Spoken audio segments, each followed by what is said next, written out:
வணக்கம்.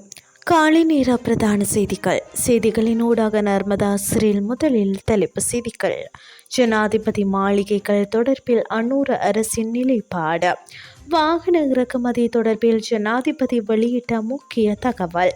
கடற்தொழிலாளர்களுக்கு பிரதி அமைச்சரின் மகிழ்ச்சி தகவல். மீளெழுச்சி பெறும் ஹமாஸ் அமெரிக்க புலனாய்வு அமல்படுத்திய தகவல். இனி விரிவான செய்திகள். கொழும்பு மற்றும் கண்டியில் காணப்படும் இரு ஜனாதிபதி மாளிகைகளை தவிர்த்து அனைத்து ஜனாதிபதி மாளிகைகளையும் ஏனைய நோக்கங்களுக்காக பயன்படுத்த அரசாங்கம் தீர்மானித்துள்ளதாக ஜனாதிபதி அனுரகுமார திசாநாயக்க தெரிவித்துள்ளார். கோமாகமவில் இடம்பெற்ற ஒரு பொதுக்கூட்டத்தில் கலந்து கொண்டு கருத்து தெரிவிக்கும் போதே அவர் மேற்கொண்டவாறு குறிப்பிட்டுள்ளார். அதன்படி அவற்றின் இருப்பிடம் மற்றும் பொருத்தத்தின் அடிப்படையில் அவை எந்த நோக்கத்திற்கும் ஏற்றவை என்பதை அரசாங்கம் மிக விரைவில் தீர்மானிக்கும் எனவும் ஜனாதிபதி குறிப்பிட்டுள்ளார். மேலும் கொழும்பில் உள்ள ஜனாதிபதி மாளிகை ராஜதந்திர சந்திப்புகளுக்கு பயன்படுத்தப்படும் என்றும் கண்டியில் உள்ள ஜனாதிபதி மாளிகை பெரகெரா சடங்குகளுக்கு பயன்படுத்தப்படும் என்றும் ஜனாதிபதி தெரிவித்துள்ளார். இதேவேளை முடிந்தவரை அனைத்து சந்தர்ப்பங்களிலும் தங்களுக்கு வரும் தொலைபேசி அழைப்புகளுக்கு பதிலளிக்குமாறு அரசாங்கத்தின் அனைத்து அமைச்சர்களுக்கும் ஜனாதிபதி அனுரகுமார திசாநாயக்க அறிவுறுத்தியுள்ளார். ஆளும் கட்சி நாடாளுமன்ற குழுக்களின் கூட்டத்தின் போது ஜனாதிபதி இந்த அறிவிப்பை வெளியிட்டுள்ளார்.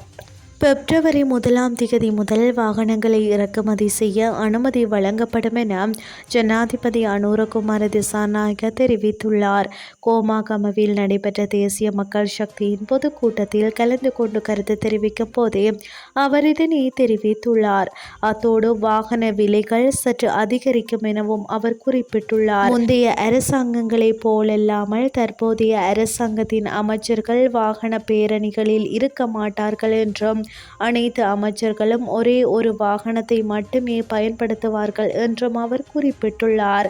மேலும் வாகன இறக்குமதிக்கான வரியில்லா அனுமதி பத்திரங்களை ரத்து செய்ய அரசாங்கம் எந்த முடிவும் எடுக்கவில்லை என்று தொழிலாளர் அமைச்சரும் பொருளாதார மேம்பாட்டு பிரதி அமைச்சருமான அனில் ஜெயந்த பெர்னாண்டோ தெரிவித்துள்ளமை குறிப்பிடத்தக்கது. கடற்றொழிலாளர்களுக்கான காப்பீட்டு திட்டத்தை அறிமுகப்படுத்த நடவடிக்கை எடுக்கப்படும் என்று அறிவித்தல் வெளியாகியுள்ளது.